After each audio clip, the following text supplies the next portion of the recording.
کرسی پر نماز پڑھنے نہ پڑھنے کے مسائل ہیں. زمین پر جو ایک معمول کے مطابق سجدہ کیا جاتا ہے، جو جنرل لوگ کرتے ہیں سجدہ، تو وہ سجدہ حقیقی کہلاتا ہے. یعنی کہ ریئل سجدہ تو وہی ہے، حقیقی سجدہ.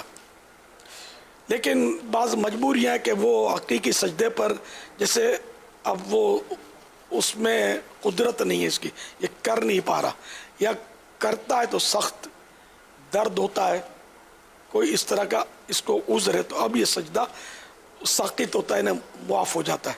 جب سجدہ اس کو معاف ہو گیا، حقیقی سجدہ، تو اب اس کا قیام جو ہوتا ہے نا، کھڑا ہو کر یہ قیام، یہ بھی فرض ہے، تو یہ بھی معاف ہو جائے گا.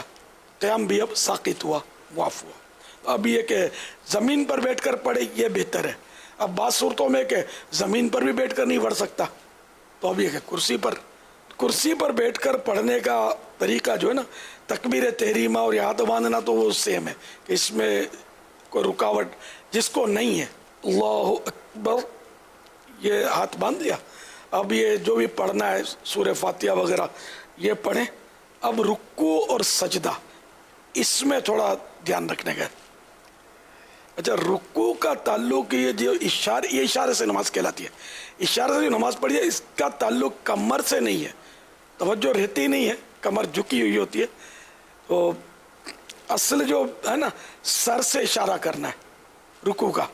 تو اب جیسے یہ، اور ٹیک بھی اگر ضرورت نہ ہو تو ٹیک نہ لگائے. اس کے لیے اگر کوئی وہ بغیر ٹیک کا سٹول ممکن ہو نا، بڑا بنوا لے. اب جب اپنے آسائش کے لیے طرح طرح کی چیزیں بنوا ہی رہے ہوتے ہیں ہم، تو ایک سٹول بھی بنا لے نماز کا، گدی وغیرہ ڈلوا کر، تاکہ اس کو تکلیف کم سے کم ہو. تو بغیر ٹیک لگائے، کیونکہ ٹیک لگانا بغیر ضرورت یہ مکروہ تنزیہ، ناپسندیدہ ہے. تو اب یہ کہ یہ بیٹھے ہیں اور رکوع اب کرنا ہے. تو رکوع میں یہ سر کا اشارہ کرنا ہے، اللہ اکبر کہہ کر اب میں رکوع کیا ہے.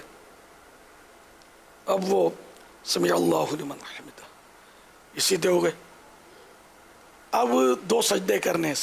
سجدے میں شرط ہے کہ رکوع سے کچھ نہ کچھ زیادہ جھکاؤ ہو. اللہ اکبر. آپ نے نوٹ کیا کہ میرا رکوع سے یہ سر زیادہ جھکا ہے. اللہ اکبر، اللہ اکبر. یہ 2 سجدے ہو گئے، رکوع ہو گیا. مین یہ تھا. اب وہ دوسری رکعت، پھر تحیات اور سلام پھیرنا، یا 4 رکعتیں. تو مین اس کا مطلب ہے کہ یہ دھیان رکھنا ہے کہ رکوع اور سجدے میں بس فرق ہو جھکنے میں. اگر رکوع جتنا ہی سجدے میں جھکیں گے نا تو نماز نہیں ہوگی، یا رکوع سے کم جھکے تب بھی نہیں ہوگی. یہاں پر میرے سنت سے عرض ہے کہ اس کی بھی وضاحت فرما دیں کہ بعض لوگ ہاتھوں کو یہ آگے نکالتے ہیں، یعنی سجدے میں نا، سجدے اور رکوع میں تھوڑا سا یوں ہاتھ آگے کرتے ہیں. اس حوالے سے نہیں، وہ نارمل ہی، اس میں کوئی اس طرح نہیں. بلکہ اب تو یہ بھی ٹیکنیک نکلی ہے کہ کرسی اس طرح بنتی ہے کہ اس پہ یہ ماتھا رکھتے ہیں.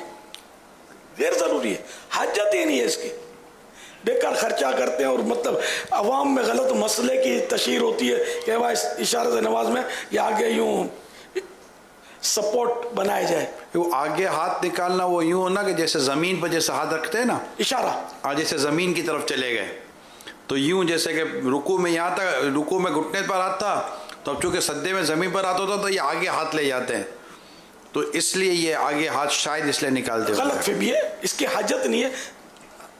حسب معمول یہ رانوں پر ہی ہاتھ رہیں اور یوں رکوع اور سجدہ کرنا ہے. بس وہ کمر جیسے میں نے جھکا دی، کمر جھکانے نہ کمر سے تعلق نہیں ہے، اشارے سے نماز کا یہ ذہن بنا لیں. تو یہ جیسے یہ رکوع، اب یہ سجدہ، تھوڑا سر زیادہ یاد نہیں رہتا، وہ زیادہ جھک جاتا ہے آدمی. لیکن جھکنا تو پھر بھی پایا گیا، لیکن اتنا بھی اگر جھکتا نا کہ تھوڑا رکوع کے لیے اس سے تھوڑا زیادہ سجدے کے لیے، تو یہی کافی ہے. مین یہی رکوع اور سجدے کے اشارے میں دھیان رکھنا ہے. باقی یہ زائد یوں اور یہ ورزشیں کرنی ہے تو فزیو تھراپسٹ کی خدمات حاصل کریں.